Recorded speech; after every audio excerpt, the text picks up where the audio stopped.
guys. Let's do this. I probably don't need this. I'm going to do this in English. Because if I do it in Spanish, it will take much longer. I can do this in English a little bit faster. Well, thank you for making time for Treble. Treble is a partner of Televisa, and I'll tell you where that partnership comes from.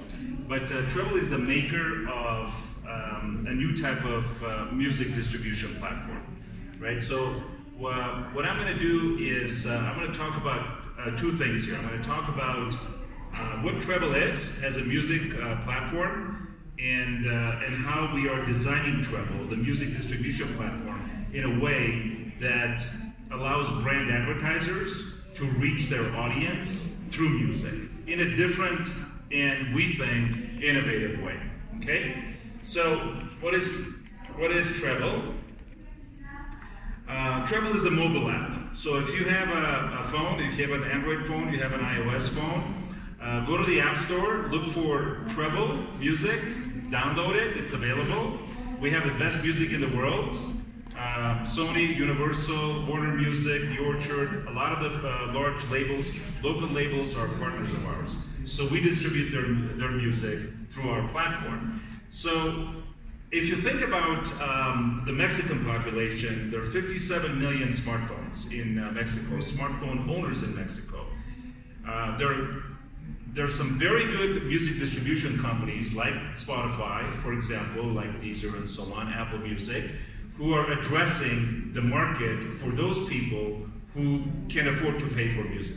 So if you can afford to pay for music, the $5 a month or the $7 a month, or whatever the amount is, we say go ahead and subscribe and pay for music, because artists need to get compensated, because that's their career. They make music, that's how they make a living. But the fact is that the great majority of the people in Mexico and around the world cannot pay for music, or for them, paying for the music subscription is not the best value because they don't have enough time to listen to music, and this is where we come in, right? So if 57 million smartphones in Mexico and only 3 million are paying for music, the question is, what is everybody else doing? Those 57 million people are definitely listening to music, and what they're doing is this. Right? They're doing one of two or three things. They're listening to music on YouTube, which is a video platform. It's not an audio platform.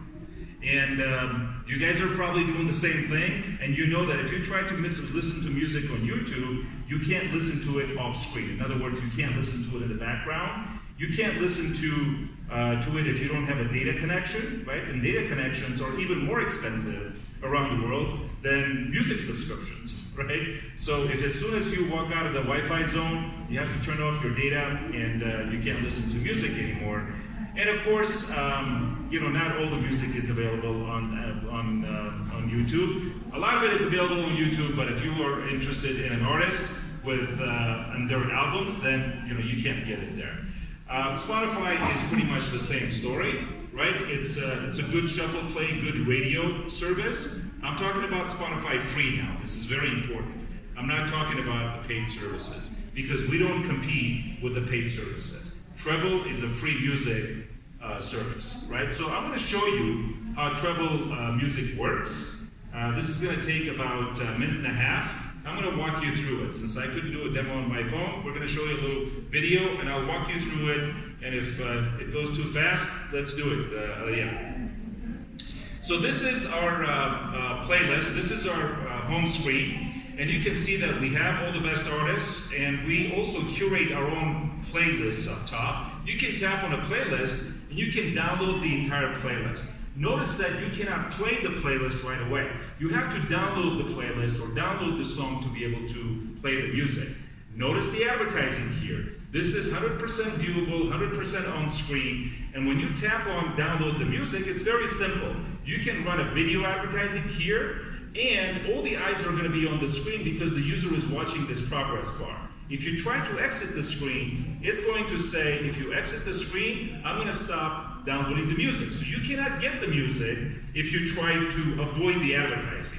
right? Because we're trying to create a contract between the user and the brand. The brand will give you the user the music, and you watch the advertising. After it's been downloaded, the music is on your device. You can play it off screen, you can play it offline, and this is one of my favorite songs. That's why I put this one. And you can party, right? You don't need to be connected to the internet to do this. Now watch this. I just exited the screen. There's a little bit of, you see that spinning disc? The music is playing in the background. You can do other things as your music is playing. It's not like YouTube, where as soon as you exit, it's going to stop. Right? You can go search for other music. You can push the music to the app to the background, and it's still going to play the music. Right? So it's just like Apple Music. It's just like iTunes, only it's for free. Right? So how does this system work? The system works. Thank you, Adrian. You can bring back. So the system works this way. There is no interruption when you're listening to music. You're consuming advertising when you're searching, previewing, and downloading music. And this is high-value advertising that you're consuming because you are totally engaged with the system. You're not listening to music at that time. You're searching for music, you're downloading music, you're previewing music, or you're making playlists. You're doing everything except for listen to music.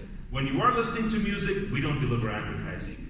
How do we make sure that we don't go unprofitable? So you're listening to music and you're not watching ads, or you're not consuming enough advertising. We have a point system. So when you guys download the app, you will see there's a little bit of gamification going on. The more music you download, the more points you get, because the more advertising you're consuming. And the more points you have, the more music you can listen to offline. Okay? So it's a very simple system.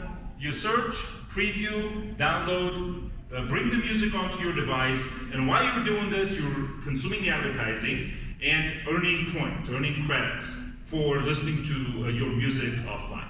And once you are sick of listening to the music that you've downloaded, you go back and download some more music. Our library is 17 million strong. So we have 17 million titles that you can download, and for each country and each region, we're curating our own playlists, right? So how does this play for brands? If you're a brand advertiser, why is this important to you? The reason it's important is this, right? Music and brand advertising, have been going together, have been dating for a long time. Right? Music and advertising are like two peas in the pod, like tequila and lime, as I say, or chips and salsa. They work together because music creates emotion, and once the person has the right emotion, then they're going to take action, right? So this is what we say.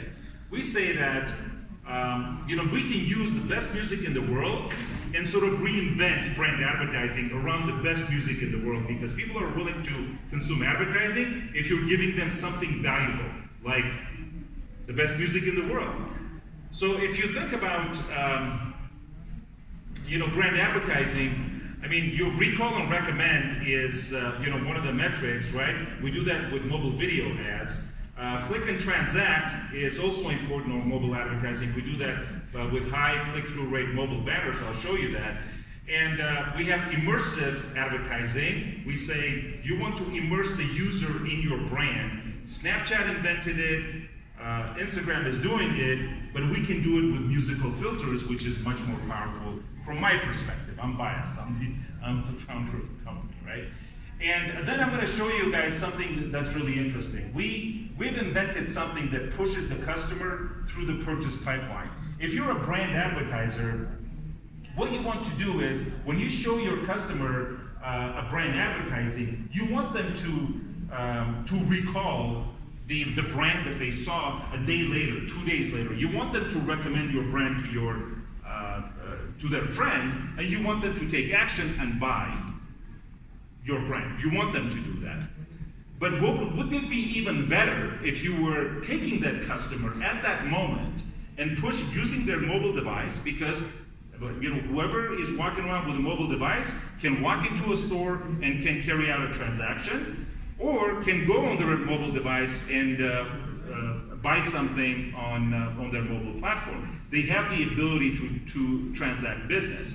So we've created something around music that pushes the customer through the purchase pipeline to the point of sale, right? So this is what, from my perspective, brand advertisers eventually want to do using the mobile technology. Show them something that compels them to go to the store and transact business at that moment, at that time, right? So I'll talk about how we do that. So we talked about, the way our advertising system is built.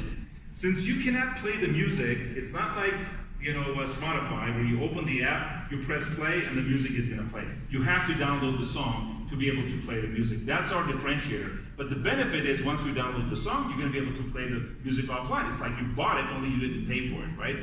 But you did pay for it by watching this advertising out here. Now, we have a little bit of, you know, misplacement of fonts going on, but basically the idea is this, right? This is the contract that we're making with your customer. We're saying, you know, if you love Ariana Grande, for example, this creates emotion, right? The customer is feeling like, I love this artist, and you can get this for free. You can download this song for free, right? This is worth 99 cents in the iTunes store in the US anyway, and since this is for free, who's giving this to you for free? Nautica is giving it to you for free.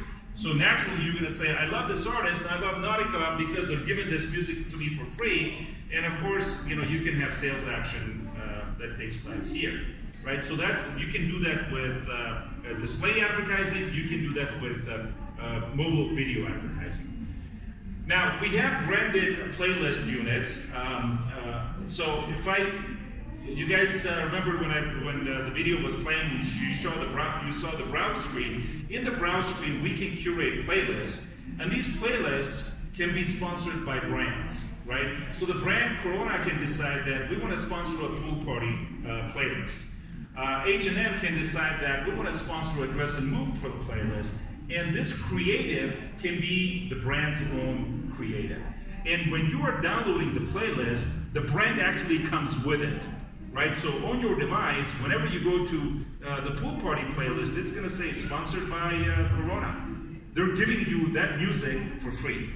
Okay, so this is a very popular ad unit that we have, and we're still kind of putting more and more features into it.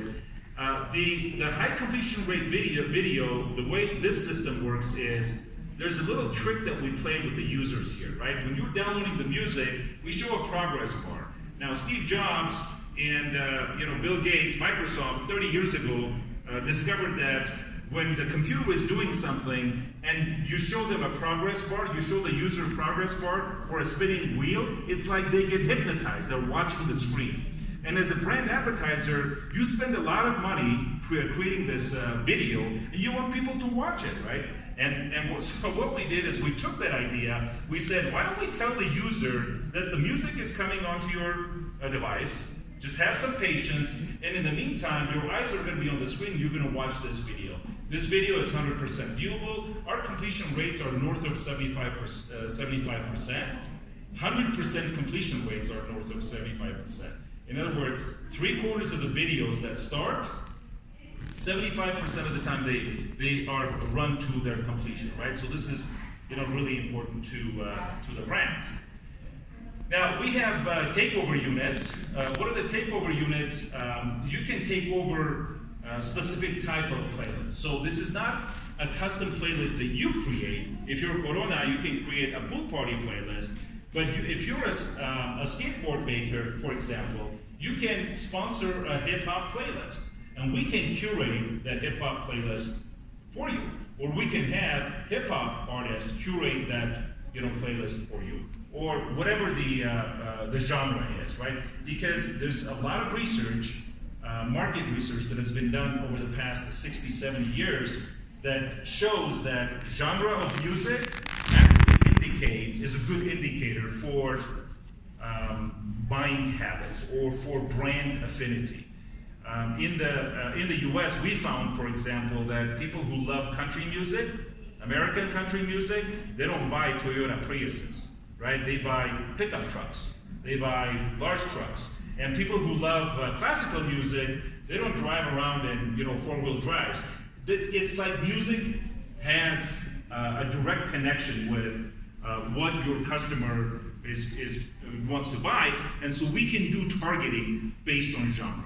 If the brand comes to us and says, we want to target people who are going to buy trucks, then we know the music genre that's going to make that customer, you know, buy trucks. We can target the advertising that way. Okay, so some of the custom units that we have, and when we can make this for you, the spinning disc that you guys saw, we can put your brand or the brand's you know, creative in there. It becomes, you know, part of the experience.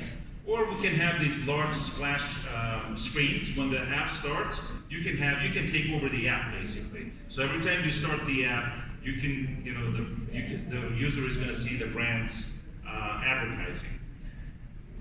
We also have mobile check-in here. Now, we introduced mobile check-in about a year and a half ago to collect information about what kinds of businesses users like to frequent, what kinds of businesses they like, based on the music that they listen to, right? So if a user is frequently going to a 7-Eleven store and they're listening to a very specific type of rock, then we can make that connection now in our database, right, using our data management platform. And of course, this is something that you know, we also use for attributions, because when a user goes into a store, checks in, we can show the advertiser that this user, you know, looked at your ad and then went to the store and checked in. We have that information. Now let me talk about immersive units. So again, these immersive units were created by Snapchat, right? And Snapchat has a lot of fun.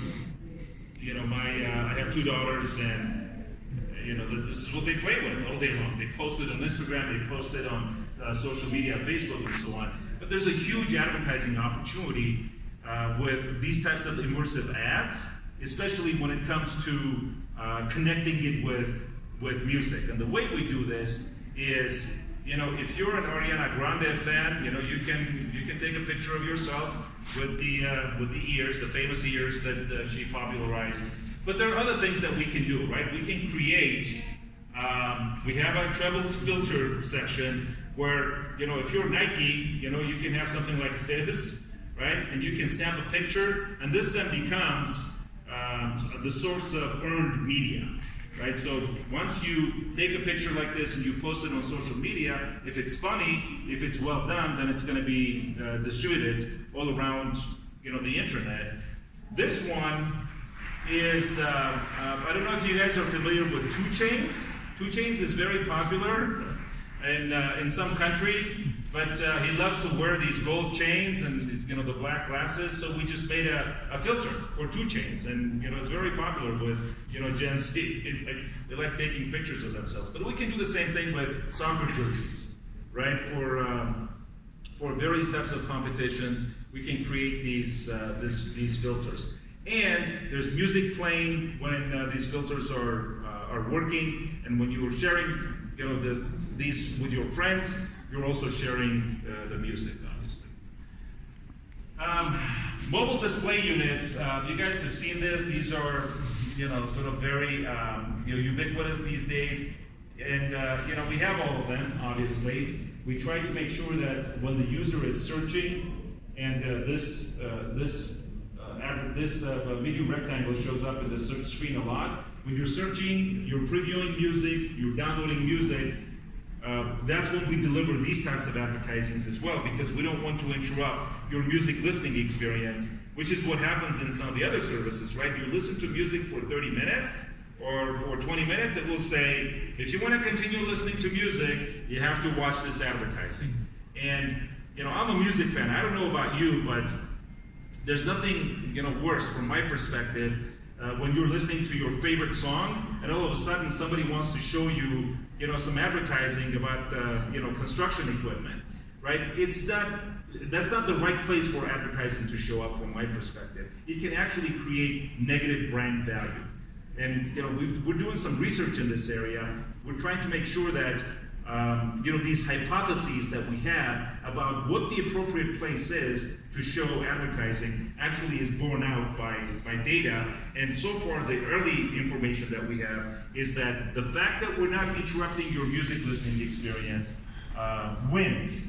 We get a lot of comments. If you go to our app store, read the comments that our users make.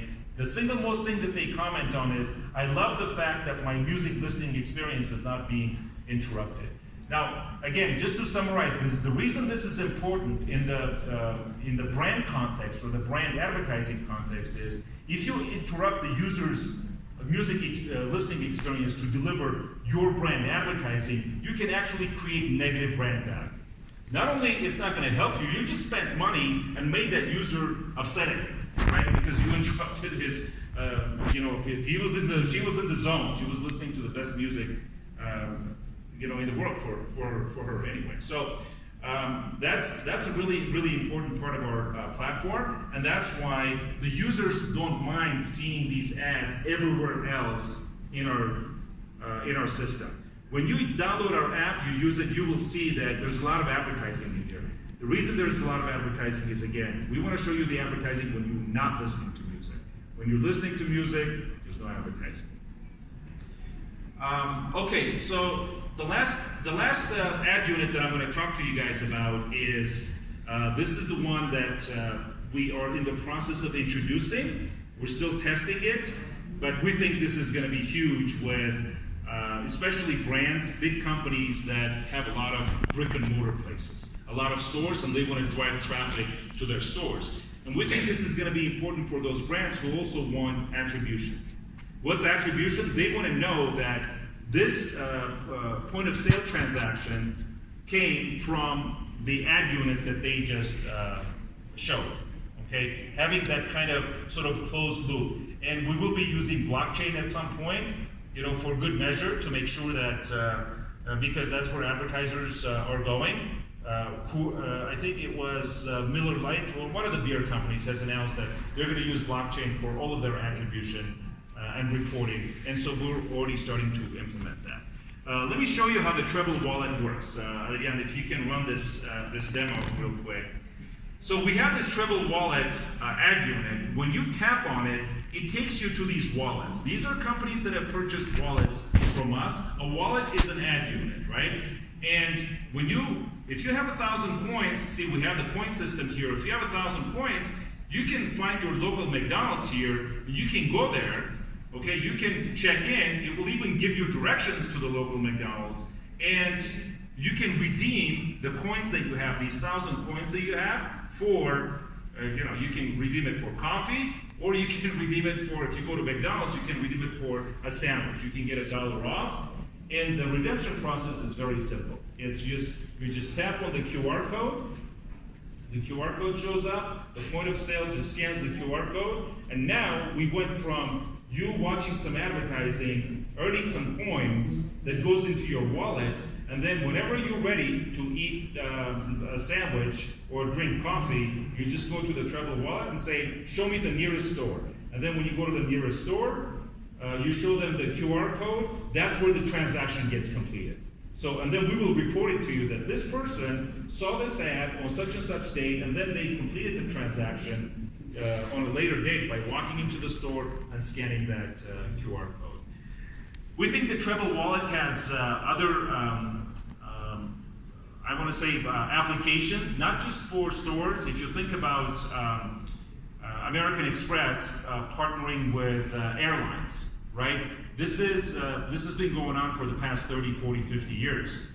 The more money you spend on American Express, the more airline miles you have, and then the airlines will give you some free upgrades or something. And of course, American Express pays for that. But the consumers are already used to working with point systems in a closed loop environment, where they want to patronize one business so they can get free sort of stuff from another business, right? That's what Treble Wallet is going to be used for in the near future. We're talking to Citibank. We're talking to number of franchise operations, and in the next 3-4 months, you'll see some of these tests beginning to pop up in the US, and we want to bring this to Mexico as well, obviously. All right, so, and this is, you know, sort of the, we call it the playback, for payback program, right? This is how the whole thing works. As you're downloading music, you're earning points, you're earning, you know, Starbucks coins or McDonald's coins because you're being exposed to their advertising, and we make a record of this ad impression. We tie it to these 1,000 coins that, you know, we put in your McDonald's wallet, and then, you know, you can redeem this for a discount or whatever it is. It can be a percentage discount, or it can be, you know, free Coke with, you know, whatever sandwich it is that you buy, right? So this whole system is being implemented on top of blockchain. All right, so I think I have about 9 minutes left, and which is good because I'm going to have a little bit more time to answer questions. This is where we are in Mexico, right? So we just entered the Mexican market, and you know, if I tell you that we haven't really spent any money on user acquisition, and we're already up to 750,000 installs, right? Who doesn't want free music downloads? Right? Free music is like free food, or it's like free drinks. There is a method to the madness. There is a method to our system, obviously, and people are understanding that this is a place, if you can't afford to pay for music, this is a place you can get the music that you want, and this many people, you know, are already doing it, right? These are the cities that we're going to. We have these content from these 3 labels, actually. There's Orchard in here as well, and we're working now to add like some local content. What's local content? There's some, you know, banda, reggaeton, and there's like local music that we're going to be adding to our catalog to make sure that we have as broad a coverage when it comes to content as possible. Okay? And this is our audience, guys. What makes our product appealing to brands is this. It's becoming increasingly difficult for brands to reach Gen Z and Generation X young people, right? Very difficult. Why? Because, you know, people are staring at this thing all day long. You know, the young people, more and more, they're very mobile, they're on the go, and they want everything on this device. And music, more and more is being consumed on this device, right? It used to be that music was being consumed on desktops. You know, you would open your computer and you would put your headphones on, or I don't know, in the old days, if you guys remember the MP3s, but now everybody has a smartphone, and if you have a smartphone, you can listen to music anywhere you are if you have an internet connection, right? So we just eliminated the need for you to have an internet connection by, you know, bringing treble. And by doing that, we're addressing, you know, this audience right here, right? More than 80% of our audience is less than 34 years old. Actually, most of them are 18 to 24. 18, we think most of them are 13 to 24, actually, but you have to be 18 to use our system. But we know that a lot of kids are getting in and lying about their age, but that's okay. They can do that. It's music at the end of the day. Right, so it's available on Android, it's available on iOS, and these are the sort of the important characteristics of the audience that we're reaching, right? Movie lovers, music lovers, and so on. Now, one of the things that I didn't talk about is data, right? So you guys have heard about GDPR, if you're sort of in this business. Privacy issues and so on. And you know, we have a very robust privacy statement. We tell our users that we're giving you something very, very valuable. And in return, we want to use your data. So as you go through the process, we're asking for permission in various places for the user to allow us to use their data. The data goes into a data management platform so we can create audiences. So if you're a you know, if you're a convenience store operator, or you know, you're making I don't know, beer, right? There's a very specific audience that you want to target, and we have that information. So when you come to us, we're going to be able to say, in Puebla or in Mexico City, this is the audience that we have. Now, let me caveat that by saying there are 57 million smartphones in Mexico, and we are only on 750,000 so far. It's tiny, right? So we're going to be growing up, and that's part of the reason why, we created this strong relationship and partnership with Televisa, right? Because we can appeal with music. We can appeal to that audience that's 13 to 18 years old, that's 13 to 34 years old with music, and then show them that, hey, Televisa has a lot of beautiful content that you can also consume, whether it's on the mobile device or on TV. It doesn't matter. So that's pretty much what I have to say, guys. I have 4 minutes and 43 seconds. The thing is like, police. It keeps staring at me. But I'm going to stop now. I have my contact information here, but I also want to point out that my partner at Televisa is Adriana Trevino, who's sitting right here, and you can reach out to her if you have any questions or opportunities to talk about. But let me stop and see if I can answer some questions.